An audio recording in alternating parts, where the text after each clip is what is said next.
ಇಲ್ಲಿಯವರೆಗೆ ಭಾರತದ ನೆಲದಲ್ಲಿದ್ದು ಇಲ್ಲಿಯ ರಾಜಕೀಯವನ್ನ ಮಾಡಿ ಇಲ್ಲೇ ಉಂಡು ತಿಂದು ತಲೆಮಾರಿಗಾಗುವಷ್ಟು ಕೂಡಿಟ್ಟು ಈಗ ಕೊಬ್ಬಿದ ಈ ಇಳಿ ವಯಸ್ಸಲ್ಲಿ ಭಾರತಕ್ಕೆ ಬುದ್ಧಿ ಹೇಳುವ ಕೆಲಸ ಮಾಡ್ತಾರೆ. ಪ್ರಿಯಾಂಕಾ ಖರ್ಗೆ ಅವರು ಹೇಳ್ತಾರೆ, 100ಕ್ಕೂ ಹೆಚ್ಚು ವಿಶ್ವ ನಾಯಕರನ್ನ ಅಪ್ಪಿಕೊಂಡ್ರಲ್ಲ, ಭಾರತಕ್ಕೆ ಏನ್ ಸಿಕ್ತು? ಎಲ್ಲರೂ ಫ್ರೆಂಡ್ಸು, ಸ್ನೇಹಿತರು ಅಂದ್ರಲ್ಲ, ಒಳ್ಳೆ ಸ್ನೇಹಿತರು ಬಂದು ಚೂರಿ ಹಾಕಿದ್ರಲ್ಲ ಅಂತ. ದೇಶವನ್ನ ಮಾರಿದ್ಯಾರು? ಚೈನಾಕ್ಕೆ. ಈಗಲೂ ನಿಮ್ಮ ರಾಹುಲ್ ಗಾಂಧಿ ಆ ಸಂತತಿಯ ಕುಡಿ ಪ್ರಧಾನಿಯಾಗುವ ಕನಸಿನ ರೂವಾರಿ ಇವತ್ತಿಗೂ ಚೈನಾವನ್ನ ಹೊಗಳ್ತಾರಲ್ಲ, ಚೈನಾದ ಡ್ರೋನ್ ಇಟ್ಕೊಂಡು ಅವರೇ ಅಂಬಾಸಡರ್ ಆಗ್ತಾರಲ್ಲ. ಅದಕ್ಕೆ ಇದೇ ಪ್ರಿಯಾಂಕಾ ಖರ್ಗೆ ಸಿದ್ದರಾಮಯ್ಯನವರ ವಿಚಾರದಲ್ಲೂ ಮಾತಾಡ್ತಾರೆ, DK ಅವರ ವಿಚಾರದಲ್ಲೂ ಮಾತಾಡ್ತಾರೆ, ಬೇರೆ ಡಿಪಾರ್ಟ್ಮೆಂಟಿನ ವಿಚಾರದಲ್ಲೂ ಮಾತಾಡ್ತಾರೆ, ದೇಶದ ಬಗ್ಗೂ ಮಾತಾಡ್ತಾರೆ. ಅಪ್ಪ ಮಾತಾಡ್ಬೇಕಾದ್ದನ್ನ ಮಗ ಮಾತಾಡ್ತಾರೆ. ಆದ್ರೆ ಅಲ್ಲಿ ದೇಶ ಅಂತ ಬಂದ ತಕ್ಷಣ ಮೋದಿ ಅವರೇ ಮಾತಾಡಬೇಕು. ನಿಮಗೊಂದು ನ್ಯಾಯ, ಅವ್ರಿಗೊಂದು ನ್ಯಾಯ.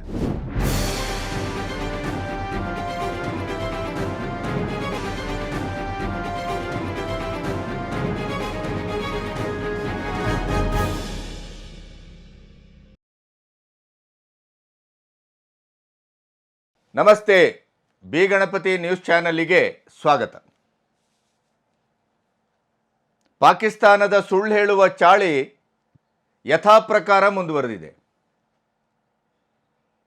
ನಾವು ಬಿಕಾರಿಯಾಗಿದ್ದೇವೆ, ಭಿಕ್ಷೆ ಬಿಡ್ತಾ ಇದ್ದೇವೆ, ಈ ಹೊತ್ತಿನಲ್ಲೂ ನಮ್ಮ ಮೇಲೆ ದಾಳಿ, ಈ ದಾಳಿಯನ್ನು ಸಹಿಸಲಿಕ್ಕೆ ಮತ್ತು ತಡೆಯುವ ಶಕ್ತಿ ಇಲ್ಲ, ಆದ್ದರಿಂದ ಕದನ ವಿರಾಮವನ್ನು ಮಾಡಿಕೊಡಿ ಅಂತ ವಿಶ್ವದ ಎಲ್ಲ ನಾಯಕರಿಗೂ ಕೈಕಾಲು ಹಿಡಿದದ್ದು, ಆ ಮೂಲಕ ಬೆತ್ತಲುಗೊಂಡದ್ದು ವಿಶ್ವ ಸತ್ಯ. ಆದರೆ ಪಾಕಿಸ್ತಾನದ ಪ್ರಧಾನಿ ಮತ್ತು ಪಾಕಿಸ್ತಾನದ ಸೇನಾ ಮುಖ್ಯಸ್ಥರು ಭಾರತ ಪಾಕಿಸ್ತಾನ ಮಾಡಿದಂಥ ದಾಳಿಗೆ ಬೆಚ್ಚಿ ಬೆದರಿ ನಮ್ಮೊಟ್ಟಿಗೆ ಕದನ ವಿರಾಮವನ್ನು ಬಯಸಿತು, ಕದನ ವಿರಾಮಕ್ಕೆ ಬಂತು, ಕದನ ವಿರಾಮವನ್ನು ಕೇಳಿ ಭಾರತ ಬಂತು ಅನ್ನುವಂಥ ಹಸಿಯಾದ ಸುಳ್ಳು, ನಗೆಪಾಟಲಿನ ಮತ್ತು ಪಾಕಿಸ್ತಾನದ ಒಂದು ಆಡಳಿತಾತ್ಮಕ ವ್ಯವಸ್ಥೆ ಇಷ್ಟರ ಮಟ್ಟಿಗೆ ನೆಲಕಚ್ಚುವಷ್ಟು ಗಾಂಭೀರ್ಯವನ್ನು ಕಳ್ಕೊಂಡಿದೆಯೇ? ಒಂದು ಶಾಲಾ ಕಾಲೇಜಿನ ಮಕ್ಕಳ ವಿಷಯದಲ್ಲಾದರೂ ಕೂಡ ಈ ಮಟ್ಟಕ್ಕೆ ನೀಚತನ ಮತ್ತು ಈ ಮಟ್ಟಕ್ಕೆ ಹೇಯತನ, ಈ ಮಟ್ಟಕ್ಕೆ ಒಂದು ಮಾನಗೇಡಿತನವನ್ನು ನಾವು ನಿರೀಕ್ಷೆ ಮಾಡಲಿಕ್ಕೆ ಸಾಧ್ಯ ಇಲ್ಲ. ಪ್ರಾಯಶಃ ಪಾಕಿಸ್ತಾನಕ್ಕೆ 75 ವರ್ಷದಲ್ಲಿ ಕೊನೆಗೂ ಅದಕ್ಕೆ ಚಿಪ್ಪೇ ಸಿಕ್ಕಿತು ಯಾಕೆ? ಬೇಡುವ ಸ್ಥಿತಿ ಬಂತು ಯಾಕೆ? ಇದೇ ಉದ್ದಟತನ, ಇದೇ ಸುಳ್ಳು, ಇದೇ ಪಾಕಿಸ್ತಾನದ ಒಂದು ಭವಿಷ್ಯವೇ ಉಗ್ರರ ಮೇಲೆ, ಉಗ್ರರ ನೆಲೆಗಳ ಮೇಲೆ, ಉಗ್ರರನ್ನು ಅಪ್ಪಿಕೊಳ್ಳುವುದರ ಮೇಲೆ ಇದೆ ಅಂತ ಭಾವಿಸಿದವರ ಇಡಿಯದಾದಂಥ ಪಟಿಂಗತನ ಮತ್ತೆ ವಿಶ್ವದ ಎದುರು ಬೋರಲಾಗಿ ಬಿದ್ದಿದ್ದಾರೆ, ನಗೆಪಾಟ್ಲಾಗಿದ್ದಾರೆ. ಪ್ರಾಯಶಃ ಕಾಂಗ್ರೆಸ್ಸಿನವರಿಗೆ ಇದು ಒಂದು ಅಸ್ತ್ರ ಆಗ್ಬೋದು. ಯಾಕೆಂದರೆ ಕಾಂಗ್ರೆಸ್ಸಿನವರಿಗೆ ದೇಶದ ಪ್ರಧಾನಿ ಏನು ಹೇಳ್ತಾರೆ ಅನ್ನೋದು ಮುಖ್ಯ ಅಲ್ಲ, ದೇಶದ ಸೈನ್ಯ ಏನು ಹೇಳ್ತಾ ಇದೆ ಅನ್ನೋದು ಮುಖ್ಯ ಅಲ್ಲ. ದೇಶದ ಸೈನ್ಯದ ದೇಶಭಕ್ತಿ ಮತ್ತು ವೀರೋಚಿತವಾದಂಥ ಆ ಒಂದು ಹೋರಾಟ, ಆ ಮೂಲಕ ಇಡೀ ವಿಶ್ವವನ್ನು ಗೆದ್ದಿದೆ ಭಾರತೀಯ ಸೇನೆ, ಭಾರತದ ಸರ್ಕಾರ, ಭಾರತದ ಇಡೀ ಒಂದು ಆಡಳಿತಾತ್ಮಕವಾದಂಥ ಸ್ಟ್ರಾಟಜಿ. ಆದರೆ ಭಾರತದ ಒಳಗಿನ ವಿರೋಧ ಪಕ್ಷದ ಪಾಕಿಸ್ತಾನದ ಪ್ರೀತಿಯ ಅಥವಾ ಭಾರತದ ಒಳಗಿದ್ದೇ ಭಾರತಕ್ಕೆ ಕನ್ನ ಕೊರೆಯುವ ಈ ದುರ್ಬುದ್ಧಿ ಮತ್ತು ದುಷ್ಟಕೂಟಕ್ಕೆ ಇವತ್ತಿಗೂ ಆಪರೇಷನ್ ಸಿಂಧೂರ ಅದು ಒಂದು ಭಾರತ ಭಯೋತ್ಪಾದಕರ ವಿರುದ್ಧ ಕೇವಲ 4 ದಿನದಲ್ಲಿ ಇಡೀ ವಿಶ್ವವೇ ನಿಬ್ಬೆರಗುಗೊಳ್ಳುವ ಹಾಗೆ ನಮ್ಮ ಇಡೀದಾದಂಥ ಆತ್ಮನಿರ್ಭರ ಭಾರತದ ಶಸ್ತ್ರಾಸ್ತ್ರಗಳ ಮೂಲಕ ಮೇಕ್ ಇನ್ ಇಂಡಿಯಾ, ಇದೇ ರಾಹುಲ್ ಗಾಂಧಿ ಸಂಸತ್ತಿನಲ್ಲಿ ಹೇಳಿದರು make in India failure, China ಅದ್ಭುತ ಅಂತ. ಚೈನಾವನ್ನು ಯಾವ ರೀತಿ ಹೊಡೆದಿದ್ದೇವೆ, ಟರ್ಕಿಯನ್ನು ಯಾವ ರೀತಿ ಹೊಡೆದಿದ್ದೇವೆ, ಅಮೆರಿಕದ ಶಸ್ತ್ರಾಸ್ತ್ರಗಳನ್ನು ಯಾವ ರೀತಿ ಉಡಿಸ್ ಮಾಡಿದ್ದೇವೆ. ಇವತ್ತು ಶಸ್ತ್ರಾಸ್ತ್ರ ಉತ್ಪನ್ನದ ಮಾರುಕಟ್ಟೆ ಮತ್ತು ಮಾರಾಟದ ಮಾರುಕಟ್ಟೆಯಲ್ಲಿ ಭಾರತ ನಂಬರ್ 1. ಕೇವಲ 4 ದಿನದಲ್ಲಿ ನಮ್ಮ ಶೌರ್ಯವನ್ನು ತೋರಿಸಿದ್ದೇವೆ. ಆದರೆ ಕಾಂಗ್ರೆಸ್ಸಿನ ಈ ಪಿಂಡಗಳಿಗೆ ನಮ್ಮ ಶೌರ್ಯ, ಸಾಹಸ ಇದು ಯಾವುದೂ ಅರ್ಥ ಆಗುವುದಿಲ್ಲಲ್ಲ. ಫಾರಿನ್ ಪಾಲಿಸಿಯನ್ನು ಔಟ್ಸೋರ್ಸ್ ಮಾಡಿದಾರ ಅಂತ ಕೇಳ್ತಾರೆ ಪ್ರಿಯಾಂಕಾ ಗಾಂಧಿ. ಅಂದರೆ ಮಿದುಳು ಸತ್ತವನು ಕೂಡ ಈ ಥರ ಮಾತಾಡ್ಲಿಕ್ಕೆ ಸಾಧ್ಯ ಇಲ್ಲ. ಅದು ಪೂರ್ತಿ ಡೆಡ್ ಆಗಿಲ್ಲ, ಅರ್ಧಂಬರ್ಧ ವರ್ಕ್ ಆದ್ರೆ ಆಗುವ ಸಮಸ್ಯೆ ಇದು. ಒಬ್ಬ ಪ್ರಧಾನಿಯೇ ಎಲ್ಲದಕ್ಕೂ ಉತ್ತರ ಕೊಡಬೇಕು ಅಂತ ಬಯಸುವಂಥದ್ದು. ಪಹಲ್ಗಾಮ್ ದಾಳಿ ಆದರೂ ಅಲ್ಲಿ ಯಾಕೆ ಹೋಗಲಿಲ್ಲ ಅಂತ ಕೇಳ್ತಾರೆ. ಫಾರಿನ್ ಪಾಲಿಸಿ ಬಗ್ಗೆ ಪ್ರಧಾನಿಯೇ ಮಾತಾಡಬೇಕಂತೆ. ಮತ್ತು ವಿದೇಶಾಂಗ ಇಲಾಖೆ ಇರುವುದು ಯಾಕೆ? ಡಿಫೆನ್ಸ್ ಸೆಕ್ರೆಟರಿ ಇರುವುದು ಯಾಕೆ? ಆ ಡಿಪಾರ್ಟ್ಮೆಂಟ್ ಎಲ್ಲ ಮುಚ್ಚಿಬಿಡ್ಬೋದಲ್ಲ. ನೀವು ಒಂದು ನ್ಯಾಯ ಅಂತ ಬಂದಾಗ ಲೋವರ್ ಕೋರ್ಟಿಂದ ಸುಪ್ರೀಂ ಕೋರ್ಟ್ವರೆಗೆ ಯಾಕೆ ಹೋಗ್ತೀರಿ? ಏಕದಮ್ ಸುಪ್ರೀಂ ಕೋರ್ಟ್ ನ್ಯಾಯಾಧೀಶರೇ ಮಾತಾಡಿಸ್ಬಿಡಿ. ಇಡೀ ಸೈನ್ಯದ ಪ್ರಧಾನವಾದಂಥ ಅದ್ವೈರ್ಯ ಮತ್ತು ಅಧಿಕಾರ, ಅದರ ಪೀಠ ಯಾರ್ದು? ರಾಷ್ಟ್ರಪತಿಗಳದ್ದು. ರಾಷ್ಟ್ರಪತಿಗಳೇ ಮಾತಾಡಲಿ ಅಂತ ಹೇಳಿ. ಆ 2 ಹೆಣ್ಮಕ್ಳು ಅಥವಾ ಆ ಕಾರ್ಯದರ್ಶಿ, ಆ ಡಿಫೆನ್ಸಿಂದು ವಿದೇಶಾಂಗ ಕಾರ್ಯದರ್ಶಿ ಅವರೆಲ್ಲ ಬಂದು ಯಾಕೆ ಪ್ರೆಸ್ ಮೀಟ್ ಮಾಡಬೇಕು? ಇವರು ರಾಷ್ಟ್ರಪತಿಗಳೇ ಬಂದು ಮಾತಾಡಲಿ ಅಂತ ಹೇಳಿ ಅಲ್ಲ. ಒಂದು ಆಡಳಿತಾತ್ಮಕವಾದಂಥ ಒಂದು ಕ್ರಿಯಾತ್ಮಕತೆ ಅಂತ ಗೊತ್ತಿಲ್ಲಲ್ರಿ, ನಡವಳಿ ಅಂತಲೇ ಗೊತ್ತಿಲ್ಲಲ್ರಿ ನಿಮಗೆ. ನಿನ್ನೆ ಅವರು ಕಾಂಗ್ರೆಸ್ಸಿನ ಆ ಕೋಲಾರದ ಶಾಸಕ ಕೊತ್ತನೂರು ಮಂಜುನಾಥ್ ಮತ್ತು ಪ್ರಿಯಾಂಕ ಖರ್ಗೆ ಇವರೆಲ್ಲ ಆಡಿದ ಮಾತುಗಳನ್ನು ಮತ್ತೆ ಮತ್ತೆ ಅನುರಣಿಸ್ತಾ ಇದೆ, ಮತ್ತೆ ಮತ್ತೆ ರಕ್ತ ಕುದಿತಾ ಇದೆ. ಇವರಿಗೆ ದೇಶ ಅಂತ ಏನು ಗೊತ್ತಿಲ್ಲ, ಸೇನೆ ಅಂದರೆ ಏನು ಅಂತ ಗೊತ್ತಿಲ್ಲ, ಸೈನ್ಯದ ಒಂದು ಆತ್ಮಾಭಿಮಾನ, ದೇಶಾಭಿಮಾನ ಅಂದರೆ ಏನು ಅಂತ ಗೊತ್ತಿಲ್ಲ, ಒಬ್ಬ ಪ್ರಧಾನಿಯ ಆ ಸ್ಥಾನದ ಒಂದು ಕಾರ್ಯವೈಖರಿ ಅಂತ ಏನು ಅಂತ ಗೊತ್ತಿಲ್ಲ, ಆ ಸ್ಥಾನಕ್ಕೆ ಯಾವ ರೀತಿ ಪ್ರತಿಕ್ರಿಯಿಸಬೇಕು ಅಂತ ಗೊತ್ತಿಲ್ಲ. ಇವೆಲ್ಲವನ್ನು ಒಂದೊಂದಾಗಿ ನಿಮ್ಮೆದುರು ಮತ್ತೊಮ್ಮೆ ಮಾತಾಡಲಿಕ್ಕೆ ಕೂತಿದ್ದೇನೆ. ಇಲ್ಲಿಯವರೆಗೆ ನನ್ನ ಚಾನಲನ್ನು ಸಬ್ಸ್ಕ್ರೈಬ್ ಮಾಡದೇ ಇದ್ದರೆ ದಯವಿಟ್ಟು ಈ ಕೂಡಲೇ ಸಬ್ಸ್ಕ್ರೈಬ್ ಮಾಡಿ. ಮತ್ತು ದೇಶದ ಬಗ್ಗೆ ಕಾಂಗ್ರೆಸ್ಸಿಗರು, ಆಮ್ ಆದ್ಮಿ ಪಕ್ಷ, ಮುಫ್ತಿ ನೀರನ್ನು ಆಯುಧವಾಗಿ ಬಳಸಬಾರದು ಅಂತ ಭಾರತದ ಪ್ರಧಾನಿಗೆ ಮತ್ತು ಭಾರತದ ಸರ್ಕಾರಕ್ಕೆ ಅವರು ಬುದ್ಧಿ ಹೇಳ್ತಾ ಇದ್ದಾರೆ. ಏನು ರಕ್ತವನ್ನು ಆಯುಧವಾಗಿ ಬಳಸಿದ್ದಕ್ಕೆ ನೀರನ್ನು ಆಯುಧವಾಗಿ ಬಳಸಬಾರ್ದ? ಆ ನೀರಿನ ಹಕ್ಕು ಯಾರ್ದು? ಪಾಕಿಸ್ತಾನದ, ಭಾರತದ? ಇಲ್ಲಿಯವರೆಗೆ ಭಾರತದ ನೆಲದಲ್ಲಿದ್ದು ಇಲ್ಲಿಯ ರಾಜಕೀಯವನ್ನು ಮಾಡಿ ಇಲ್ಲೇ ಉಂಡು ತಿಂದು ತಲೆಮಾರುಗಾಗುವಷ್ಟು ಕೂಡಿಟ್ಟು ಈಗ ಕೊಬ್ಬಿದ ಈ ಇಳಿ ವಯಸ್ಸಲ್ಲಿ ಭಾರತಕ್ಕೆ ಬುದ್ಧಿ ಹೇಳುವ ಕೆಲಸ ಮಾಡ್ತಾರೆ. ಪಾಕಿಸ್ತಾನದಲ್ಲೇ ಹೋಗಿ ಕೂತ್ಕೊಳ್ಬೋದಲ್ಲ, ಅಲ್ಲಿಗೆ ಯಾರು ಆಡಳಿತ ಮಾಡಲಿಕ್ಕೆ ಸರಿಯಾದಂಥ ಒಂದು ಪ್ರಧಾನಿಯೂ ಇಲ್ಲ ಅಥವಾ ಸರಿಯಾದಂಥ ರಾಜಕಾರಣಿಗಳು ಇಲ್ಲ. ನೀವೆಲ್ಲ ಕಾಂಗ್ರೆಸ್ಸಿಗರು ಇಂಡಿಕೂಟದಲ್ಲಿ ಯಾರು ಪಾಕಿಸ್ತಾನದ ಬಗ್ಗೆ ಇವತ್ತು ವಕಾಲತ್ತು ಮಾಡ್ತಾ ಇದ್ದೀರೋ ನೀವೆಲ್ಲರೂ ಅಲ್ಲಿಗೆ ಹೋಗಿ ಅದ್ಭುತವಾದ ರಾಜಕೀಯ ಜೀವನವನ್ನು ಮಾಡ್ಬೋದು. ಹೋಗಿ ಅಲ್ಲ, ಯಾಕಿಲ್ಲಿ ಭಾರತಕ್ಕೆ ಮಗ್ಗಲು ಮುಳ್ಳಾಗಿ ಭಾರತವನ್ನು ಹಾಳು ಮಾಡ್ತೀರಿ? ಒಬ್ಬರಿಗಿಂತ ಒಬ್ಬರ ಅಸಲು ನೋಡಿ. ಈ ಕೊತ್ತನೂರು ಉಗ್ರರು ಅವರಾಗಿ ಬಂದರೋ ಅಥವಾ ಸೈನಿಕರೇ ಉಗ್ರರನ್ನ ತಂದರೋ ಅಂತ ಕೇಳ್ತಾರೆ. ಇವ್ರಿಗೆ ಏನು ಹೇಳ್ಬೇಕ್ರಿ? ಏನ್ ಮಾಡ್ತಾ ಇದ್ರು ಅಷ್ಟೊತ್ತಿಗೂ? ಬಾರ್ಡರ್ ಬೇರೆ, ಅದು ಬಾರ್ಡರ್ ಎಲ್ಲಿ ಹೋಗ್ತಾ ಇದ್ರು? ನಮ್ಮ ಮಿಲಿಟರಿ ಅವ್ರು ಏನ್ ಮಾಡ್ತಾ ಇದ್ರು? ಇವರೇ ಏನಾದ್ರು ಪ್ಲಾನ್ ಮಾಡಿ ಅವ್ರನ್ನ ಒಳಗಡೆ ಕರ್ಸಿದ್ರ? ಏನಕ್ಕೆ ಹಿಂಗ ಆಯ್ತಿದು ಅನ್ನೋದು ಚರ್ಚೆ ಆಗ್ಬೇಕಲ್ಲ. ಯಾವ್ದು ನಿಜ ಯಾವ್ದು ಸುಳ್ಳು ಅಂತ ಗೊತ್ತಾಗ್ಬೇಕು. ಇವಾಗ ನಮ್ಗೆ ಯಾವುದೂ ಗೊತ್ತಿಲ್ಲ. ಇದಕ್ಕಿಂತ ಭಾರತೀಯ ಸೈನ್ಯಕ್ಕೆ ಮಾಡುವ ಅವಮಾನ, ದ್ರೋಹ ಇನ್ನೊಂದಿರ್ಲಿಕ್ಕೆ ಸಾಧ್ಯವಾ? ಸೈನ್ಯವನ್ನ ಯಾರಾದರೂ ಈ ರೀತಿ ಮಾತಾಡಿದ್ರೆ ನಮ್ಮ ದೇಶದಲ್ಲಿ ಮಾತ್ರ ಬಿಡ್ತಾರ್ರಿ. ಒದ್ದು ಒಳಗೆ ಹಾಕ್ತಿದ್ರು ಇವರಿಗೆ, ರಾಷ್ಟ್ರದ್ರೋಹದ ಕೇಸ್ ಹಾಕಬೇಕು ಇವರಿಗೆ. ಇವರು ಯಾವ ಮಣ್ಣಂಗಟ್ಟಿ ರಾಜಕಾರಣಿ? ಸುಳ್ಳು ಜಾತಿ ಸರ್ಟಿಫಿಕೇಟ್ನಲ್ಲೇ ಕೋರ್ಟ್ಗೆ ಹೋಗಿ ಉಗಿಸ್ಕೊಂಡಂಥ ರಾಜಕಾರಣಿ. ಇನ್ಯಾರಿಗೆ ಬುದ್ಧಿ ಹೇಳ್ತೀರಿ? ಉಗ್ರರನ್ನ ಅವರಿಗೆ ಎದೆಗೆ ಎದೆ ಕೊಟ್ಟು ಹೆಂಡತಿ ಮಕ್ಕಳು ಸಂಸಾರ ಅಂತ ಇಲ್ದೇನೆ ಮೊನ್ನೆ ಮದುವೆಯಾಗ 5 ದಿನ ಆಗಿದೆ, ಆ ಸೈನಿಕ ಗಡಿಗೆ ಹೋಗಿದ್ದಾನೆ. ಅಂಥ ಸೈನಿಕರ ನಿಷ್ಠೆ ಬಗ್ಗೆ, ಅವರ ದೇಶಭಕ್ತಿಯ ಬಗ್ಗೆ, ಅವರ ತ್ಯಾಗ ಬಲಿದಾನದ ಬಗ್ಗೆ ಇಂಥ ಅವಮಾನಕರವಾದಂಥ ಮಾತಾಡ್ತಿರಲ್ಲ, ನಾಲಿಗೆ ಬಿದ್ದೋಗುತ್ತೆ. ಜಾಗ್ರತೆ. ನೀವು ದೇವರಿಗೆ ಶಪಿಸಿದ್ರು ದೇವರು ಶಾಪ ಕೊಡ್ತಾನೆ ಇಲ್ವೋ ನಂಗೆ ಗೊತ್ತಿಲ್ಲ. ಆದರೆ ಈ ದೇಶದ ಸೈನಿಕರಿಗೆ ನೀವು ಆಡಬಾರದ ಮಾತನಾಡಿದರೆ ಖಂಡಿತವಾಗಿ ನಾಲಿಗೆ ಬಿದ್ದೋಗತ್ತೆ. ಜಾಗ್ರತೆ. ಕೊತ್ತನೂರು ಮಂಜುನಾಥ್ ಅವರೇ, ಯಾವ ಜಾತಿ ಪುಟ್ಗೋಸಿ ನೀವು MLA ರೀ? ನಿಮ್ಮನ್ನು ಆರ್ಸ್ ಕಳಿಸಿದಾರಲ್ಲ, ಆ ಜನರಿಗೆ ಹಿಡಿದು ಹೊಡಬೇಕ್ರಿ. ಇಂಥ ದರಿದ್ರರನ್ನು, ದೇಶದ್ರೋಹಿಗಳನ್ನು, ಮತಿಭ್ರಷ್ಟರನ್ನು, ಕೊಳಕು ನಾಲಿಗೆಯವರನ್ನು, ಕೊಳಕು ಮಂಡಲದ ರೀತಿಯಲ್ಲಿ ಇದ್ದವರನ್ನು ಆರಿಸಿ ಕಳಿಸ್ತಾರಲ್ಲ. ಓಟಿಗೆ ಒಂದು ಬೆಲೆ ಇದೆ ಅನ್ನೋದನ್ನು ಆ ನೋಟು ತಗೊಳ್ಳುವಾಗ ಅರ್ಥವಾಗದೇನೆ ಬಿಟ್ಟಿ ಭಾಗ್ಯಕ್ಕೆ ಮನಸೋತು ಯಾವ್ಯಾವುದೋ ಇಂಥ ದರಿದ್ರರಿಗೆಲ್ಲ ಓಟ್ ಹಾಕಿದರೆ ಇವರು ಇಂಥ ಮಾತಾಡದೆ ಇನ್ನೇನು ಮಾತಾಡ್ತಾರೆ. ಸೈನಿಕರು ಉಗ್ರರನ್ನ ತಂದ್ರು ಅಂತ ಕೇಳ್ತಾರೆ. ಏನ್ರಿ ಹೇಳಬೇಕು ಇವರಿಗೆ? ಪ್ರಿಯಾಂಕಾ ಖರ್ಗೆ ಅವರು ಹೇಳ್ತಾರೆ 100ಕ್ಕೂ ಹೆಚ್ಚು ವಿಶ್ವ ನಾಯಕರನ್ನ ಅಪ್ಪಿಕೊಂಡ್ರಲ್ಲ, ಭಾರತಕ್ಕೇನು ಸಿಕ್ತು? ಎಲ್ಲರೂ ಫ್ರೆಂಡ್ಸು, ಸ್ನೇಹಿತರು ಅಂದ್ರಲ್ಲ, ಒಳ್ಳೆ ಸ್ನೇಹಿತರು ಬಂದು ಚೂರಿ ಹಾಕಿದ್ರಲ್ಲ ಅಂತ ಓಪನ್ ಆಗಿ ಹೇಳ್ತಾರಲ್ರಿ ಟ್ರಂಪ್ ಅವರು, ನಾವು ಇಲ್ಲಿ ಮೇಕ್ ಇನ್ ಇಂಡಿಯಾ ಮಾಡಬಾರ್ದು ಅಂತ. ಆಮೇಲೆ ಇವರು ಹೋಗಿ ಅವ್ರಿಗೆ ಅಪ್ಕೊಂಡಿದ್ದು ಇರಾಬರ ಪ್ರಧಾನಮಂತ್ರಿಗಳಿಗೆಲ್ಲ ಅಪ್ಕೊಂತಾರೆ.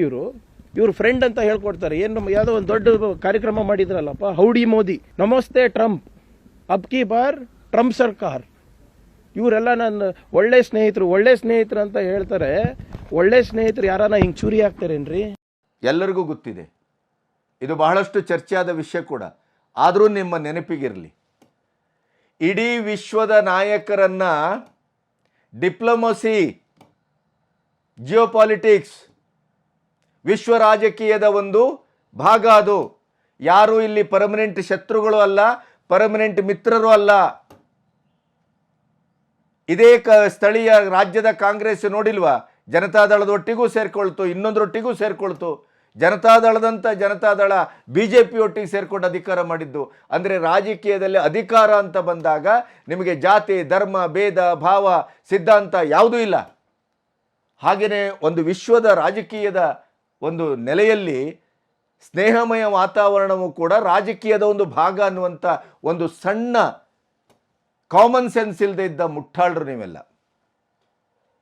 ಆದರೆ ಒಂದು ನೆನಪಿಡಿ, ಯಾವುದೇ ದೇಶದ ವಿದೇಶದ ನಾಯಕರನ್ನು ಅಪ್ಪಿಕೊಂಡು ರಾಜಕೀಯ ಮಾಡಿದವರು ವಿಶ್ವದ ಯಾವುದೇ ಮಹಿಳಾ ನಾಯಕಿಯನ್ನ ಹೋಗಿ ಯದ್ವಾ ತದ್ವಾ ಅಪ್ಪಿಕೊಳ್ಳಿಲ್ಲ. ಮೋದಿಯವರು ಕೈ ಮುಗಿದಿದ್ದಾರೆ. ಕಂಗನಾ ರನಾವತ್ ಅವರು ಒಂದು ಗುಲಾಬಿ ಹೂವನ್ನು ತಂದುಕೊಟ್ಟು ಅವರಿಗೆ ಅಭಿನಂದಿಸಲಿಕ್ಕೆ ಹೊರಟಾಗ ಅವರು ಗುಲಾಬಿ ಹೂವನ್ನು ಸ್ವೀಕರಿಸಿಲ್ಲ. ಅಂತ ಸೂಕ್ಷ್ಮತೆಯನ್ನು ಹೊಂದಿದ್ದಾರೆ.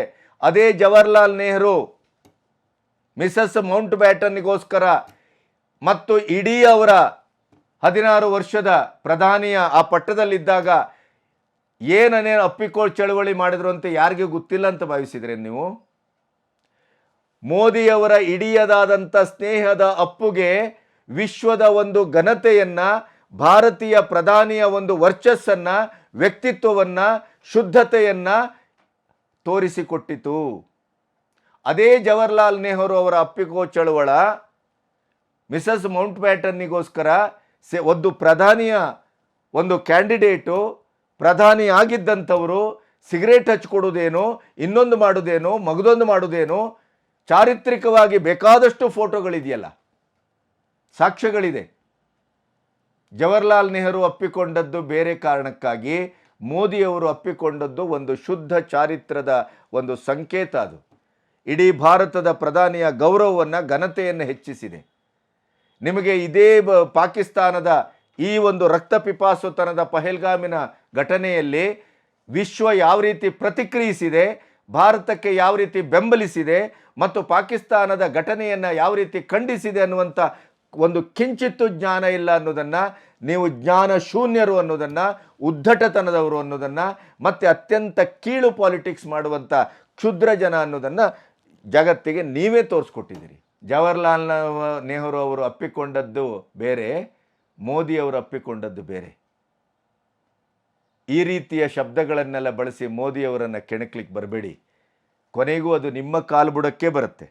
ಒಂದು ಸೈನ್ಯವನ್ನು, ಸೈನ್ಯದ ಆತ್ಮಸ್ಥೈರ್ಯವನ್ನು ಯಾವ ರೀತಿ ಬಳಸ್ಕೋಬೇಕು, ಅವರನ್ನು ಯಾವ ರೀತಿ ಧೀಮಂತವಾಗಿ ಈಗ ಒಂದು ಕಟ್ಟೆಚ್ಚರದಲ್ಲಿ ಇಡಬೇಕು, ಇಡೀ ದೇಶ ಒಂದು ನೆಮ್ಮದಿಯಿಂದ, ಸುಖದಿಂದ, ಒಂದು ಸಾಮರಸ್ಯದಿಂದ ಬದುಕಬೇಕು ಅಂತಾದರೆ ಅದರ ಸಂಪೂರ್ಣವಾದಂಥ ಹೊಣೆ ಸೈನ್ಯದ್ದಾಗಿರ್ತದೆ. ಆ ಸೈನ್ಯವನ್ನು ಯಾವ ರೀತಿ ನಾವು ನೋಡ್ಕೋಬೇಕು ಅನ್ನೋದನ್ನು ಕಳೆದ 10 ವರ್ಷದಲ್ಲಿ ಮತ್ತು ಸೈನ್ಯದ ಇಡೀದಾದಂಥ ಸಬಲೀಕರಣವನ್ನು ಯಾವ ರೀತಿ ಮಾಡಬೇಕು ಅನ್ನೋದನ್ನು ಮೋದಿಯವರು ಮಾಡಿ ತೋರಿಸಿದ್ದಾರೆ. 1962ರಲ್ಲಿ ಹಿಂದಿ ಚೀನಿ ಬಾಯಿ ಅಂಥೇಳಿ ಇದೇ 3 ದಳದ ಇಂಟೆಲಿಜೆನ್ಸ್ ಬಂದು ಹೇಳಿದಾಗಲೂ ಕೂಡ ಚೈನಾದವರು ನಮ್ಮ ಮೇಲೆ ದಾಳಿ ಮಾಡ್ತಾರೆ ಅಂತ ಹೇಳಿದಾಗ ಅದನ್ನು ಯಕ್ಕಶ್ಚಿತವಾಗಿ ಕಂಡು ನಿರ್ಲಕ್ಷ್ಯದಿಂದ ಕಂಡು ಕೊನೆಗೂ ಚೈನಾ ದಾಳಿ ಮಾಡಿದಾಗ ಬೂಟ್ ಇಲ್ಲ, ಒಂದು ಬುಲೆಟ್ ಪ್ರೂಫ್ ಜಾಕೆಟ್ ಬಿಡಿ, ಸರಿಯಾದ ಕೋವಿ ಇಲ್ಲ, ಸರಿಯಾದ ಗುಂಡಿಲ್ಲ,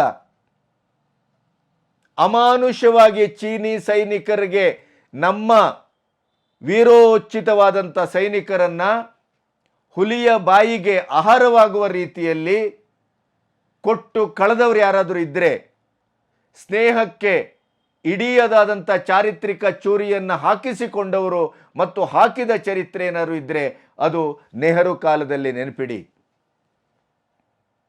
ನಿಮ್ಮ ಇಡೀ 75 ವರ್ಷದ ಈ ಒಂದು ಸ್ವತಂತ್ರ ಭಾರತದಲ್ಲಿ ಒಬ್ಬ ನಕ್ಸಲರಿಗೆ ಅಥವಾ ಒಬ್ಬ ಭಯೋತ್ಪಾದಕರಿಗೆ ಚಾರಿತ್ರಿಕವಾಗಿ ಅವರನ್ನು ಮುಗಿಸುವ, ಅವರಿಗೆ ಎದೆಗೆ ಎದೆ ಕೊಟ್ಟು ನೀವು ರಕ್ತವನ್ನು ಹರಿಸಿದರೆ ನಿಮ್ಮ ರುಂಡವನ್ನು ಕೆಡುತ್ತೇವೆ ಅನ್ನುವಂಥ ಉತ್ತರ ಕೊಟ್ಟದ್ದಿದ್ರೆ ಫಸ್ಟ್ ಟೈಮ್ ಈ ದಶಕದಲ್ಲಿ. ಉರಿ ಆದಾಗ ಸರ್ಜಿಕಲ್ ಸ್ಟ್ರೈಕ್ ಮಾಡಿದ್ರು, ಪುಲ್ವಾಮಾ ಆದಾಗ ಏರ್ ಸ್ಟ್ರೈಕ್ ಆಯಿತು, ಪೆಹಲ್ಗಾಮಿಗೆ ಆಪರೇಷನ್ ಸಿಂಧೂರ. ನೀವು ಪ್ರತಿಯೊಂದರಲ್ಲೂ ಸಾಕ್ಷ್ಯವನ್ನು ಕೇಳ್ತಾ ಇದ್ದೀರಿ. ಈ ಸಾರಿ ಪ್ರತಿಯೊಂದನ್ನು ಯುದ್ಧ ಎಷ್ಟರ ಮಟ್ಟಿಗೆ ನಾವು ಮಾಡ್ತೇವೋ ಯೋಚನೆ ಮಾಡಿದ್ದಾರೋ ಸರ್ಕಾರ, ನಂಗೆ ಗೊತ್ತಿಲ್ಲ.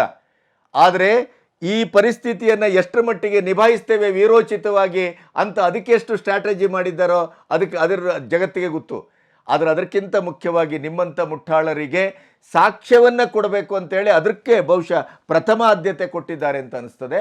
ಅಷ್ಟರ ಮಟ್ಟಿಗೆ ಸಾಕ್ಷ್ಯಗಳನ್ನು ಇಡೀ ವಿಶ್ವದ ಎದುರು ಗುಡ್ಡೆ ಹಾಕಲಾಗಿದೆ. ಆದರೂ ನಿಮಗೇನು ಬೇಕು? ಮತ್ತೆ ಸಾಕ್ಷ್ಯ ಬೇಕು. ಹೊಡೆದದ್ದಕ್ಕೆ ಎಲ್ಲಿದೆ ಸಾಕ್ಷ್ಯ? ಉಗ್ರರು ಅನ್ನೋದಕ್ಕೆ ಎಲ್ಲಿದೆ ಸಾಕ್ಷ್ಯ? ಪಹಲ್ಗಾಮ್ ಉಗ್ರರು ಎಲ್ಲೋದ್ರು ಅಂತ ಪ್ರಿಯಾಂಕ ಖರ್ಗೆ ಅವರು ಕೇಳ್ತಾ ಇದ್ರಲ್ಲ, ಹೊಡೆದು ಉರುಳಿಸ್ತಾ ಇದ್ದಾರೆ. ಪ್ರತಿದಿನ ಉಗ್ರರನ್ನು ಚೆಂಡಾಡ್ತಾ ಇದ್ದಾರೆ ನಮ್ಮ ಸೇನೆ. ಕಣ್ಣಿಲ್ವಾ ನಿಮಗೆ? ಕಾಣುವುದಿಲ್ವಾ? ಪಂಚೇಂದ್ರಿಯಗಳೆಲ್ಲ ಸ್ಥಗಿತಗೊಂಡಿದೆಯಾ? ಏನು ಮಾತಾಡ್ತಾ ಇದ್ದೀರಿ? ನಿಮ್ಮ UPA ಗೌರ್ಮೆಂಟಲ್ಲಿ ಸರಣಿ ಬಾಂಬ್ಗಳು ಸ್ಫೋಟಗೊಂಡವು. ಅವಾಗೆಲ್ಲೋಗಿತ್ತು? ಎಲ್ಲದಕ್ಕೂ ಮನಮೋಹನ್ ಸಿಂಗ್ಗೆ ಉತ್ತರ ಕೊಟ್ರೆ ಏನಾಗ?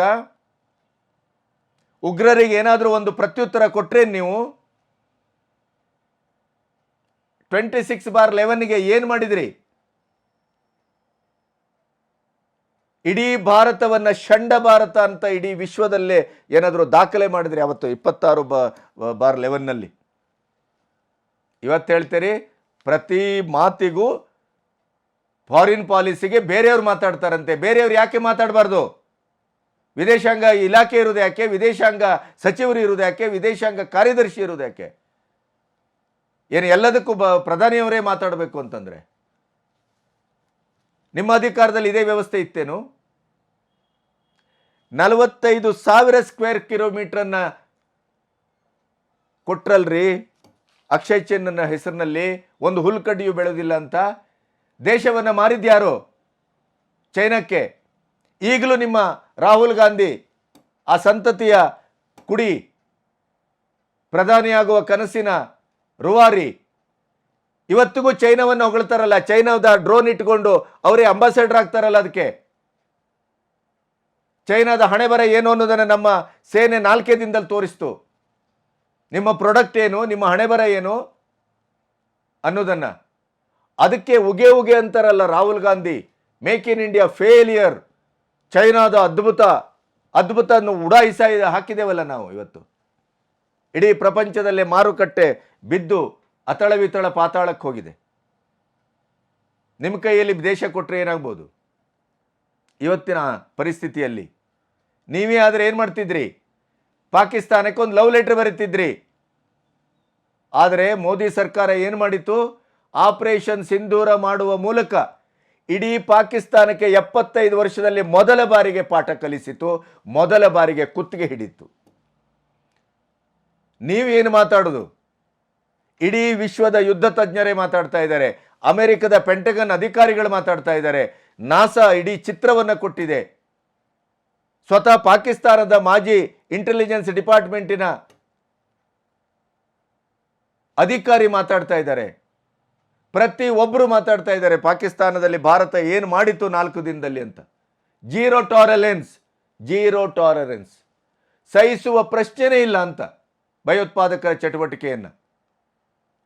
ಮತ್ತೆ ಮತ್ತೆ ಉಸಿರ್ತಾ ಇದೆ ಭಾರತ, ಮತ್ತೆ ಮತ್ತೆ ಹೊಡೆದುಳಿಸ್ತಾ ಇದೆ. ಇಡೀ ವಿಶ್ವಕ್ಕೆ ಟ್ರಂಪ್ಗೆನೆ 27 ವಸ್ತುಗಳ ಮೇಲೆ ಹೆಚ್ಚಿನ ಕರಭಾರವನ್ನು ಹೇರುವ ಮೂಲಕ ನೀವು ಏನು ನಾವೇನು ಅನ್ನೋದನ್ನ ಪಂಥಾಹ್ವಾನವನ್ನು ಕೊಡಲಾಗಿದೆ ಇದೇ ಟ್ರಂಪ್ಗೆ. ಆಪರೇಷನ್ ಸಿಂಧೂರದ ನಂತರದ ಬೆಳವಣಿಗೆ ಇದು. ಏನು ಹೇಳಿದ್ರಿ ಪ್ರಿಯಾಂಕ ಖರ್ಗೆ ಅವರೇ? ಟರ್ಕಿ ಅವರಿಗೆ ಬ್ಯಾನ್ ಮಾಡುವ ಮೂಲಕ ಏನು ಸಾಧಿಸಿದ್ರಿ? ಏನು ವಿರೋಧಿಗಳಿಗೆ, ಬೆನ್ನಲ್ಲಿ ಚೂರಿ ಹಾಕುವವರಿಗೆ, ಆತ್ಮಘಾತುಕರಿಗೆ, ದೇಶದ್ರೋಹಿಗಳಿಗೆ ಏನು ಹೆಗಲ ಮೇಲೆ ಕೈ ಹಾಕ್ಬೇಕಾ? ಪಾಕಿಸ್ತಾನವು ನಮ್ಮ ಮಿತ್ರ ರಾಷ್ಟ್ರ ಅಂತ ಹೇಳಿ ಹೇಳ್ಕೊಂಡು ತಿರುಗಾಡ್ಬೇಕೇನು? ಟರ್ಕಿಗೆ ಬ್ಯಾನ್ ಮಾಡದೇನೆ ಇನ್ಯಾರಿಗೆ ಮಾಡಬೇಕು? ಅಮೆರಿಕಕ್ಕೆ, ಚೈನಾಕ್ಕೆ ಮಾಡುವ ತಾಕತ್ತಿದೆ ಅಂದೆಲ್ಲ. ಪ್ರತಿ ಹಂತದಲ್ಲೂ ಅಮೆರಿಕಕ್ಕೂ ಚೈನಾಕ್ಕೂ ಯಾವ್ಯಾವ ರೀತಿಯಲ್ಲಿ ಟ್ರೇಡಲ್ಲಿ, ವ್ಯಾಪಾರ ವ್ಯವಹಾರ ಸಂಬಂಧ ಯಾವ್ಯಾವ ರೀತಿ ಭಾರತ ಬುದ್ಧಿ ಕಲಿಸ್ತಾ ಇದೆ ಅನ್ನೋದು ನಮ್ಮ ಹತ್ರ ಅಂಕಿಅಂಶಗಳಿದೆ. ನಿಮಗೆ ಗೊತ್ತಿಲ್ಲ ಅಂತ ಆದರೆ ನಿಮ್ಮ ಮುಟ್ಟಾಳತನ ಅದು. ಏನಂತ ಭಾವಿಸಿದಿರಿ? ಟ್ರಂಪಿನ ಬಾಯಿಂದಲೇ ನಾನು ಸಂಧಾನ ಮಾಡಿಸಿಲ್ಲ, ಸಲಹೆ ಮಾಡಿದ್ದೇನೆ ಅಷ್ಟೇ ಅನ್ನುವ ಮಾತನ್ನ ಟ್ರಂಪ್ನಂಥವರು ಅಂತಾರಾಷ್ಟ್ರೀಯ ವೇದಿಕೆಯಲ್ಲಿ ಹೇಳಬೇಕು ಅಂತಾದರೆ ಭಾರತದ ವರ್ಚಸ್ಸು, ಭಾರತದ ಬಿಗು, ಭಾರತದ ಇಡೀ ಆಡಳಿತಾತ್ಮಕವಾದಂಥ ಇವತ್ತಿನ ಒಂದು ಗಾಂಭೀರ್ಯ ಯಾವ ಲೆವೆಲಲ್ಲಿ ಇರಬೇಕು ಅನ್ನೋದನ್ನು ಅರ್ಥ ಮಾಡ್ಕೊಳ್ಳದೆ ಇದ್ದರೆ, ರಾಜಕೀಯಕ್ಕೆ ಬಂದದ್ದು ಅಪ್ಪನ ಬೆನ್ನ ಹಿಂದೆ ಬಂದಿದ್ದಾರೆ ಅಂತ ಜನ ಮಾತಾಡ್ತಾ ಇದ್ದಾರೆ, ಅದೇ ಸತ್ಯ ಅಂತ ತಿಳ್ಕೊಳ್ತಾರೆ. ನೆನ್ಪಿಡಿ, ನಿಮಗೊಂದು ಸ್ವಂತಿಕೆ ಇರಬೇಕು, ಜ್ಞಾನ ಇರಬೇಕು, ವಿವೇಚನೆ ಇರಬೇಕು, ತಿಳುವಳಿಕೆ ಇರಬೇಕು. ಅದಿಲ್ಲದೇನೆ ಈ ಥರ ಎಲ್ಲ ಮಾತಾಡಿದ್ರೆ ನಿಮ್ಮನ್ನು ಜನರೇ ನಿಮ್ಮ ಕಣ್ಣೆದುರನ್ನೇ ಆಡಬಾರ್ದು ಆಡ್ತಾರೆ ನಿಮಗೆ. ನೆನಪಿಡಿ, ಸಂತೋಷ್ ಲಾಡ್ ಅವನು ಜಗತ್ತಿನ ಬುದ್ಧಿವಂತ ಅಂತ ಭಾವಿಸ್ಯಾರ ಅವರು. ಪ್ರತಿಯೊಂದಕ್ಕೂ ಅವರೇ ಮಾತಾಡೋದು. ಸಿದ್ದರಾಮಯ್ಯ ಮಾತಾಡೋದಿಲ್ಲ, ಅಲ್ಲಿ ಪ್ರಧಾನಿ ಮಾತಾಡಿ ಅಂತಾರೆ. ಇಲ್ಲಿ ಸಿದ್ದರಾಮಯ್ಯ ಮಾತಾಡಬೇಕು ಅಂತಿಲ್ಲ. ಇದೇ ಪ್ರಿಯಾಂಕ ಖರ್ಗೆ ಸಿದ್ದರಾಮಯ್ಯನವ್ರ ವಿಚಾರದಲ್ಲೂ ಮಾತಾಡ್ತಾರೆ, DK ಅವ್ರ ವಿಚಾರದಲ್ಲೂ ಮಾತಾಡ್ತಾರೆ, ಬೇರೆ ಡಿಪಾರ್ಟ್ಮೆಂಟಿನ ವಿಚಾರದಲ್ಲೂ ಮಾತಾಡ್ತಾರೆ, ದೇಶದ ಬಗ್ಗೂ ಮಾತಾಡ್ತಾರೆ. ಅಪ್ಪ ಮಾತಾಡಬೇಕಾದ್ದನ್ನು ಮಗ ಮಾತಾಡ್ತಾರೆ. ಆದರೆ ಅಲ್ಲಿ ದೇಶ ಅಂತ ಬಂದ ತಕ್ಷಣ ಮೋದಿಯವರೇ ಮಾತಾಡಬೇಕು. ನಿಮಗೊಂದು ನ್ಯಾಯ, ಅವ್ರಿಗೊಂದು ನ್ಯಾಯ. ಇಂಥ ಉದ್ದಟರ ಮಧ್ಯೆ ಈ ಸಂತೋಷ್ ಲಾಡ್ ಅವರು ತಾನು ಮೋದಿ ಅಂತಿಲ್ಲ, ರಾಷ್ಟ್ರಪತಿ ಅಂತಿಲ್ಲ, ಸಂವಿಧಾನ ಅಂತಿಲ್ಲ, ಏನು ಬೇಕಾದರೂ ಮಾತಾಡಬಲ್ಲೆ, ನಾನು ಅರ್ಧ ಕುಡಿದು ಬಿಟ್ಟಿದ್ದೇನೆ ಅಂತ ಅದಕ್ಕೆ ಸರಿ ತಪರಾಕೆ ಕೊಟ್ಟರು ಒಬ್ಬರು. ಪ್ರಾಯಶಃ ಅವರು ಪಬ್ಲಿಕ್ ಟಿವಿಯ ಪತ್ರಕರ್ತ ಇರಬೇಕು, ಶ್ರೀನಿವಾಸ್ ಅಂತ ಅವರ ಹೆಸರು. ನಾನು ಪ್ರತಿ ಸಾರಿ ಗಮನಿಸ್ತಾ ಇದ್ದೆ, ಈ ಪ್ರೆಸ್ ಮೀಟಿಗೆ ಹೋಗ್ತಾರಲ್ಲ ಆ ರಾಜಕಾರಣಿಗಳು ಅಪ್ರಬುದ್ಧವಾಗಿ, ಹೊಲಸು, ದೇಶ ವಿರೋಧಿಯಾಗಿ, ಧರ್ಮ ವಿರೋಧಿಯೋ ಏನೇನೇನೆಲ್ಲೂ ಬೊಗಳ್ತವೆ. ಅದನ್ನು ಪ್ರಸಾದ ಅಂತ ತಗೊಬಂದು ಇವರು ರಿಪೋರ್ಟ್ ಮಾಡ್ತಾರಲ್ಲ, ಇವರು ಬಾಯಿಗೆಲ್ಲ ಬೀಗ ಹಾಕ್ಕೊಂಡಿದ್ದಾರ ಅಂತ ನನಗೆ ಅನಿಸ್ತಾ ಇತ್ತು. ನಾವೆಲ್ಲ ಪತ್ರಿಕೋದ್ಯಮದಲ್ಲಿ ಹಾಗಿರಲಿಲ್ಲ. ನಾವು ಹೋದರೆ ಪ್ರಶ್ನೆ ಕೇಳ್ತೇವೆ ಅಂತ ಹೆದರ್ಸಾಯ್ತಾ ಇದ್ರು. ಇಲ್ಲಿ ಪ್ರಶ್ನೆಗಳೇ ಬರುವುದಿಲ್ವಲ್ಲ ಅಂತ ಅಪರೂಪಕ್ಕೊಂದು ಘಟನೆಯನ್ನು ಗಮನಿಸಿದೆ. ಪಬ್ಲಿಕ್ ಟಿವಿಯವರು ಅದನ್ನು ಮತ್ತೆ ಮರುಪ್ರಸಾರನೂ ಕೂಡ ಮಾಡಿದರು. ಪತ್ರಕರ್ತರಿಗೆ ಏನಯ್ಯ ಅಂತ ಕೇಳ್ತಾರೆ ಇವರು. ಇವರಿಗೆ ನಾವೇ ಏನಯ್ಯ ಅಂತ ಕೇಳಿದರೆ ಏನಾಗ್ಬೋದು ಪರಿಸ್ಥಿತಿ? ಇವರು ಸಚಿವರಾಗಿದ್ದಾರೆ ಅನ್ನುವ ಕಾರಣಕ್ಕಾಗಿ ಇವರು ಗೌರವ ಕೊಡಬೇಕು ಬಿಟ್ಟರೆ ಇವರ ಇಡೀದಾದಂಥ ಒಂದು ವ್ಯಕ್ತಿಗತವಾದಂಥ ಒಂದು ಕಲ್ಚರ್ ಇದೆಯಾ ಇವರಿಗೆ? ಪತ್ರಕರ್ತರು ಅಂದರೆ ಏನಂತ ಭಾವಿಸಿದಿರಿ? ಪತ್ರಕರ್ತರು ಪ್ರಶ್ನೆನೇ ಕೇಳಬಾರ್ದಾ? ಪ್ರಶ್ನೆ ಕೇಳಿದ ಕೂಡಲೇ BJP ಆಗಬೇಕಾದು? ನಿಮ್ಮಂಥ ಅಪ್ರಬುದ್ಧರಿಗೆ, ಉದ್ದಟರಿಗೆ, ಬಾಯಿಗೆ ಬಂದಾಗ ಹೇಳಿದ್ದನ್ನು, ಇತಿಹಾಸವನ್ನು ತಪ್ಪಾಗಿ ವ್ಯಾಖ್ಯಾನಿಸುವವರನ್ನು, ಅಂಕಿಅಂಶಗಳನ್ನು ತಪ್ಪಾಗಿ ಹೇಳುವವರನ್ನು ಪತ್ರಕರ್ತರು ಅಲ್ಲಿ ಹೋಗಿ ಪ್ರಸಾದ ಅಂತ ಹಿಡಿತಾರೆ. ಯಾಕೆ? ಪತ್ರಕರ್ತರು ಪ್ರಶ್ನಿಸಬೇಕು. ಒಬ್ಬ ಪತ್ರಕರ್ತ ಅಲ್ಲಿ ಬಂದ ಅಂತಾದರೆ ಅವನು ತಯಾರಿ ಮಾಡ್ಕೊಂಡು ಬರಬೇಕು. ನಾನೇನಾದರೂ ಸುಳ್ಳು ಸಪ್ಪಡೆ ಮಾತಾಡಿದರೆ ಅವತ್ತು ಅಲ್ಲಿ ಹಿಡಿದು ನನ್ನನ್ನು ಶೂಲಕ್ಕಾಗ್ತಾರೆ ಇವರು ಅನ್ನುವಂಥ ಒಂದು ಭಯ ಇರಬೇಕು. ಅದರರ್ಥ ದರ್ಪ ದುರಹಂಕಾರ ಅಂತಲ್ಲ, ಸಾತ್ವಿಕವಾದಂಥ ವೃತ್ತಿ ಧರ್ಮ ಅದು. ಆದರೆ ನಾವು ಪ್ರತಿ ಪ್ರೆಸ್ ಮೀಟಲ್ಲಿ ನೋಡ್ತೇನೆ, ಒಂದೇ ಒಂದು ಪ್ರಶ್ನೆಗಳನ್ನು ಕೇಳಿದೇನೆ ಅವ್ರು ಹೇಳಿದ್ದೆಲ್ಲ ಸ್ವೀಕರಿಸ್ಕೊಂಡು ಬಂದು ರಿಪೋರ್ಟ್ ಮಾಡೋದು. ಅದೇ ರೀತಿ ರಿಪೋರ್ಟಿಂಗ್ ಮಾಡಬೇಕು ಅಂತ ಅವರ ಮುಖ್ಯಸ್ಥರು ಹೇಳಿದಾರೋ ನನಗೆ ಗೊತ್ತಿಲ್ಲ. ಆದರೆ ಒಬ್ಬ ಈ ಶ್ರೀನಿವಾಸ್ ಅನ್ನುವಂಥ ಒಬ್ಬ ಪತ್ರಕರ್ತ ಪತ್ರಿಕೋದ್ಯಮದ ಮಾನ ಉಳಿಸಿದ್ದಾನೆ. ಸೋಷಿಯಲ್ ಮೀಡಿಯಾಗಳಲ್ಲಿ ಏನೇನು ಮಾಡ್ತಾ ಇದ್ರೆ ಇಂದಿರಾ ಗಾಂಧಿ ಬಗ್ಗೆ ಪ್ರಸ್ತಾಪಗಳು ಆಗ್ತಿದ್ದಾವೆ. ಶಿಮ್ಲಾ ಒಪ್ಪಂದ ಮಾಡೋ ಟೈಮಲ್ಲಿ ಪಾಕಿಸ್ತಾನದ 93,000 ಸೈನಿಕರನ್ನು ಬಿಟ್ಟು ಕಳಿಸಿದ್ರು. ಅವತ್ತು POK ನೀವು ಕೇಳಬಹುದಾಗಿತ್ತು, ಅವತ್ತು ಪಾಕಿಸ್ತಾನ ಕೊಡಿಬಹುದಾಗಿತ್ತು. ನೀವು ಯಾಕೆ ಕೊಡೋದಿಲ್ಲ ಅವತ್ತು? ಹೌದಲ್ಲ? ಈಗ ಇದೇ ಪ್ರಶ್ನೆ ಇವ್ರನ್ನ ಫಸ್ಟ್ ಕೇಳ್ಬಿಡ್ರಿ ನೀವು. ಇವ್ರನ್ನ ಅಲ್ಲ ಕೇಳ್ರಿ ರೀ, ನೀವು ಅಲ್ರಿ ಒಂದ್ ನಿಮಿಷ ಕೇಳಿ. ಅಲ್ಲ ಹೌದೌದು 93,000 ಸೈನಿಕರಿಗೆ ಯಾಕೆ ಬಿಟ್ಟು ಕಳಿಸಿದ್ರಿ ಬಂದು? ಶಿಮ್ಲಾ ಒಪ್ಪಂದ ಯಾಕೆ ಮಾಡ್ಕೊಂಡ್ರಿ? ಅವತ್ತು ಗೊತ್ತಿತ್ತಲ್ಲ ಪಾಕಿಸ್ತಾನ ಒಂದ್ ನಿಮಿಷ ಕೇಳ್ರಿ. ಸಪೋರ್ಟ್ ಮಾಡ್ತಿದೆ ಅಂತ ಅವತ್ತು ಗೊತ್ತಿತ್ತಲ್ಲ, ಯಾಕೆ ಇಂದಿರಾ ಗಾಂಧಿ ಕಳಿಸಿದ್ರಿ? ಅಲ್ರಿ ಶಿಮ್ಲಾ ಒಪ್ಪಂದದಿಂದ ಏನು ಅನುಕೂಲ ಆಯ್ತು? ನಿಮಗೆ ಕೇಳ್ತೀನಿ, ನಿಮ್ಮ ಹೆಸರು ಏನು ಹೇಳಿದ್ರು? ಶ್ರೀನಿವಾಸ್. ಶ್ರೀನಿವಾಸ್ ಅವರೇ, ವಾರ್ ಟ್ರೇಡ್ ನಲ್ಲಿ ಯಾವಾಗ ಯಾರು ಸರೆಂಡರ್ ಆಗ್ತಾರಲ್ಲ ಟ್ರೀಟಿಸ್ ಏನಾಗುತ್ತೆ? 93,000 ಜನ ದೇವರ್ ನೀಲ್ ಡೌನಿಂಗ್ ಆಯ್ತು. ಏನಾಯ್ತು? ನೀಲ್ ಡೌನ್ ಆಯ್ತು. ಇವತ್ತು ಕೂಡ ವಾರ್ಫೇರ್ ನಲ್ಲಿ ನಮ್ಮವ್ರು ಅಲ್ಲಿ ಸಿಕ್ಕಂಡ್ರೆ ಅಲ್ಲೋರು ಇಲ್ಲಿ ಸಿಕ್ಕಂಡ್ರೆ there is a mannerism in war trade. ಆ ವಾರ್ಫೇರ್ ನ ಬಿಟ್ಟು ಕಳಿಸಿದ್ದಾರೆ. ಆಯ್ತು ರೀ, ಸಿಮ್ಲಾ ಒಪ್ಪಂದ ಹೇಳ್ರಿ ನಿಮಿಷ ಸುಮ್ಮನೆ ಕೂತ್ಕೊಳ್ಳಿ. ಏನ್ ನೀವೇನು ಅಲ್ಲ, ನೀವೇನು ಬಿಜೆಪಿ ಕಾರ್ಯಕರ್ತರ ಮಾತಾಡ್ತಾ ಇರ್ತೀರಿ ನೀವು. ಹೌದು, ನೀವು ಹಂಗೆ ಇರೋದು. ಆಯ್ತ್ರಿ, ಆಯ್ತ್ರಿ, ಸಿಮ್ಲಾ ಪ್ಲಾಕ್ಟ್ ಓದಿದಾರೆ ನೀವು? ಏನಿದೆ ಹೇಳ್ರಿ, ಏನಿದೆ? If there is any dispute between two countries, it has to be resolved with us only. There should be no third party, no third country ಬರ್ಬೇಕಂತಿದೆ. ಎಲ್ಲಿ? ಶಿಮ್ಲಾ ಒಪ್ಪಂದದಲ್ಲಿ. ಮತ್ತೆ ಅದೇ ಯಾರು ಶಿಮ್ಲಾ? ಏನ್ ನೀವ್ ಹೇಳ್ರಲ್ಲ ಅಲ್ರಿ, ಫಾಲೋ ಏನ್ ಮಾಡ್ತಾನೆ ಇದೀವಿ. ನೀವು ಫಾಲೋ ಮಾಡ್ತಿಲ್ಲ ಅಲ್ರಿ. ಯಾರು ತೊಗೊಂಡು ಏನ್ ಮಾಡ್ತಾನೆ ಅದಕ್ಕೇನು? ಅಲ್ರಿ ಅಮೇರಿಕಾ ಹೇಳ್ರಿ ಸುಬ್ರೆ, ಏನೋ ಸುಮ್ನೆ ಮಾತಾಡ್ಬೇಡ್ರಿ. ತಸ್ಕಂಡ್ ವಿಷಯದಲ್ಲ ನಿಮಗ್ ಅಲ್ರಿ. ನಿಮ್ ಪ್ರಾಬ್ಲಮ್ ಏನೇ ಗೊತ್ತಾ? ಹೇಳ್ರಿ, ನಿಮ್ ಪ್ರಾಬ್ಲಮ್ ಅದು. ನೀವು ನಾವ್ ಹೇಳಿಲ್ರಿ ಹೇಳ್ರಿ KPCC ಬಂದಿರ್ತಕ್ಕಂಥದ್ದು ಅದು ನೀವು ಏನಾಗಿದೆ, ಅದು ಗಾಂಧಿಯವ್ರು ಬಂದಿರ್ತಕ್ಕಂಥದ್ದು ಕೋರ್ಟ್. ಅದು ಅದ್ರ ಬಗ್ಗೆ ನಾವು ರಾಹುಲ್ ಗಾಂಧಿ ಕೇಳ್ರಿ. ಎಳೆಯ ಸುಮ್ನೆ ಏನೇನ ಮಾತಾಡ್ಬೇಡ್ರಿ. You have to listen. I have called. ಕೇಳ್ರಿ, I am not at to talk to you. I am ನೋಡ್ರಿ, ಏನ್ ಮಾತಾಡೋದು ಬಟ್ ಮಾಡಿದೀವಿ ಅಲ್ರಿ. ಏನು ಮಧ್ಯಮ ಹೌದ್ರಿ, ಯಾಕೆ ಪ್ರಶ್ನೆ ಮಾಡಬಾರ್ದು? ಯಾವುದೇ ರೀತಿಯಲ್ಲೂ ಸಂತೋಷ್ ಲಾಡಿನ ಏಕವಚನಕ್ಕೂ ದರ್ಪಕ್ಕೂ ನಿನ್ನ ಹೆಸರೇನೇ ಅಂತ ಕೇಳ್ತಾರೆ. ಅಂದ್ರೆ ಪರ್ಸನಲಿ ಟಾರ್ಗೆಟ್ ಮಾಡ್ತಾ ಇದ್ದೀರಾ ಪತ್ರಕರ್ತರನ್ನ ನಿಮ್ಮ ಗೂಂಡಾಗಿರಿಯಲ್ಲಿ? ಏನಂತ ಭಾವಿಸಿದಿರಿ ಜನತಂತ್ರ ವ್ಯವಸ್ಥೆಯನ್ನ, ಪ್ರಜಾಪ್ರಭುತ್ವ ವ್ಯವಸ್ಥೆಯನ್ನ? 4ನೇ ಅಂಗ ಅದು. ಅಲ್ಲಿಯೂ ಕೆಟ್ಟದ್ದು ಇದು ಭ್ರಷ್ಟಾಚಾರಿಗಳು ಇರಬಹುದು. ನೀವು ಕೊಡುವ ಈ ಜುಜುಬಿ ಹಣ, ನೀವು ಕೊಡುವ ಜುಜುಬಿ ಹಣದ ಕವರಿಗೆ, ಲಾಲಸೆಗೆ ಕೈ ಒಡ್ಡಿ ಮೈಯೊಡ್ಡಿ ನಾಲಿಗೆಯನ್ನು ಒಡ್ಡಿ ಬದುಕುವಂಥ ಭ್ರಷ್ಟ ಪತ್ರಕರ್ತರು, ವರದಿಗಾರರು ಇಲ್ಲ ಅಂತ ಭಾವಿಸುವುದಿಲ್ಲ ನಾನು. ಅವರ ಸಂಖ್ಯೆನೇ ಜಾಸ್ತಿ ಇದೆ, ಗಮನಿಸಿದ್ದೇವೆ ನಾವು. ಅವರ ಸಂಬಳ ಏನು, ಅವರು ಇಡೀ ತಿರುಗಾಡುವ ವ್ಯವಸ್ಥೆ ಏನು, ಅವರ ಕಾರ್ ಏನು, ಅವರ ಮನೆ ಏನು, ಅವರ ಮೇಜುವಾಣಿಗೆ ಏನು. ಹುಟ್ಟು 3 ಸೋಮವಾರ ಆಗುವುದಿಲ್ಲ, ವೃತ್ತಿಗೆ ಬಂದು 10 ವರ್ಷ ಆಗಿರುವುದಿಲ್ಲ. 40-50 ವರ್ಷದಲ್ಲಿ ಪತ್ರಿಕಾಕರ್ತರು ಏನನ್ನೂ ಮಾಡ್ಲಿಕ್ಕೆ ಸಾಧ್ಯ ಆಗದೇನೆ ದುಡ್ಕೊಂಡು ತಿನ್ನುವ ಜೀವನ ಸಂಧಿಯಲ್ಲಿ ಇದ್ದಾಗಲೇ ಈ ಯುವ ಪತ್ರಿಕೋದ್ಯಮಗಳು ಮಾಡಬಾರ್ದೆಲ್ಲ ಮಾಡಿಕೊಂಡು ಗುಡ್ಡೆ ಹಾಕ್ಕೊಂಡು ಆರಾಮಾಗಿ ಬದುಕ್ತಾ ಇರುವಂಥ ಐಷಾರಾಮಿ ಜೀವನವನ್ನು ಕಂಡಿದ್ದೇವೆ ನಾವು. ಆದರೆ ಎಲ್ಲರೂ ಹಾಗೆ ಅಂತ ಅಲ್ವಲ್ಲ. ಈ ಶ್ರೀನಿವಾಸನಂಥ ಸ್ವಾಭಿಮಾನಿ ಪತ್ರಕರ್ತರೊಬ್ಬರು ಇರ್ತಾರಲ್ಲ, ನನಗೆ ಅವ್ರ ಬಗ್ಗೆ ವೈಯಕ್ತಿಕವಾಗಿ ಏನೂ ಗೊತ್ತಿಲ್ಲ. ಆದರೆ ಆ ಕಾಂಟೆಸ್ಟಲ್ಲಿ ಸಂತೋಷ್ ಲಾಡನ್ನು ಅವರು ಅವತ್ತು ತರಾಟೆಗೆ ತೆಗೆದುಕೊಂಡ ರೀತಿ, ಪ್ರಶ್ನಿಸಿದ ರೀತಿ, ಪತ್ರಿಕೋದ್ಯಮ ಇನ್ನೂ ಜೀವಂತವಾಗಿದೆ. ಪತ್ರಕರ್ತರು ಪ್ರಶ್ನಿಸುವ ಮಟ್ಟಕ್ಕೆ ಇವತ್ತಿಗೂ ತನ್ನ ಸ್ವಾಭಿಮಾನವನ್ನು ಉಳಿಸಿಕೊಂಡಿದ್ದಾರೆ ಅನ್ನೋದಕ್ಕೆ ಈ ಪ್ರಕರಣ ಒಂದು ಸಾಕ್ಷಿ. ಕೊನೆಗೂ ಒಂದು ಮಾತನ್ನು ಹೇಳ್ತೇನೆ, ಕಾಂಗ್ರೆಸ್ಸಿನವರು ನಿಜಕ್ಕೂ ತನ್ನ ಸಂವೇದನಾತ್ಮಕವಾದಂಥ ಎಲ್ಲ ಗುಣಧರ್ಮಗಳನ್ನು ಕಳ್ಕೊಂಡಿದ್ದಾರೆ. ಈ ದೇಶದಲ್ಲಿ ಆಪರೇಷನ್ ಸಿಂಧೂರ ಮತ್ತು 26 ಅಮಾಯಕರನ್ನು ಅವರ ಹೆಂಡತಿ ಮಕ್ಕಳ ಎದುರು ಅವರ ಸಿಂಧೂರಕ್ಕೆ ಕೈ ಹಾಕುವ, ಅವರ ಕಡಿಮಣಿಗೆ ಕೈ ಹಾಕುವ ಕೆಲಸವನ್ನು ಮಾಡಿದಂಥ ನರರಾಕ್ಷಸರ ಪರವಾಗಿ, ಅವರ ಪೋಷಿಸುವ ಪಾಕಿಸ್ತಾನದ ಪರವಾಗಿ ನಿಂತು ಇವತ್ತು ರಾಜಕೀಯ ಮಾಡ್ತಾರೆ ಅಂತಾದರೆ ಇದಕ್ಕಿಂತ ಕ್ಷುದ್ರ ಮತ್ತು ದೇಶದ್ರೋಹಿ ರಾಜಕಾರಣ ಇನ್ನೊಂದಿರಲಿಕ್ಕೆ ಸಾಧ್ಯ ಇಲ್ಲ. ಈ ದೇಶದಲ್ಲಿ ಇವರಿಗೆ ಇರಲಿಕ್ಕೆ ಯೋಗ್ಯತೆಯೂ ಇಲ್ಲ. 100ಕ್ಕೆ 100 ಇದು ಸತ್ಯ.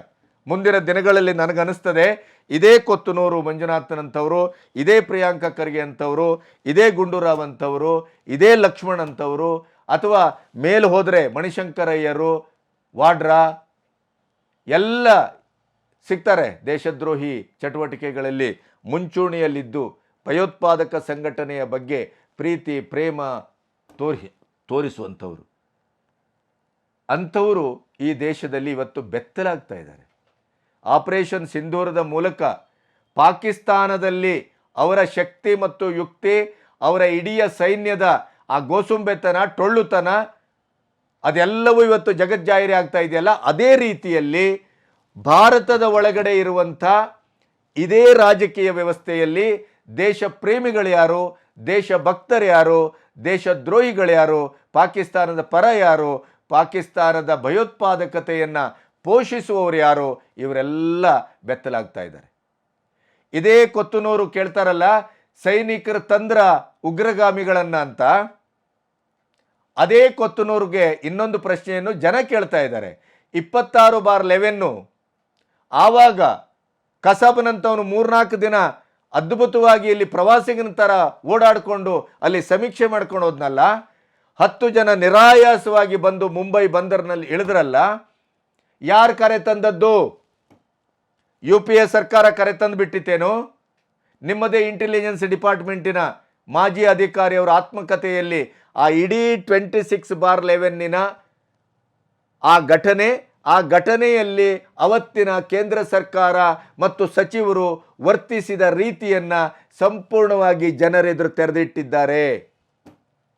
NIA ತನಿಖೆಯಲ್ಲೂ ಅದು ಬಹಿರಂಗಗೊಂಡಿದೆ.